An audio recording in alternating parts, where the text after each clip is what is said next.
D7 ప్రేక్షకులకు నమస్కారం. ACB వలలో పట్టుబడ్డ దర్శి ఎస్ఐ ఈ రోజు ఉదయం దర్శి ఎస్ఐ ఒకరి వద్ద నుంచి లంచం తీసుకుంటూ ఉండగా హఠాత్తుగా ఏసీబీ అధికారులు దాడి చేశారు. వివరాల్లోకి వెళ్ళినట్లయితే కేసు పరిష్కారానికి వచ్చిన వ్యక్తిని లంచం అడగగా ఆ వ్యక్తి ముందుగానే ఏసీబీకి సమాచారం అందించి పక్కా ప్రణాళికతో పట్టించినట్టు తెలుస్తోంది.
ఇలాంటి మరింత ఇంట్రెస్టింగ్ న్యూస్ కోసం చూస్తూనే ఉండండి D7 న్యూస్.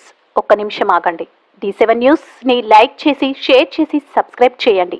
D7 న్యూస్ నిరంతరం ప్రతిక్షణం.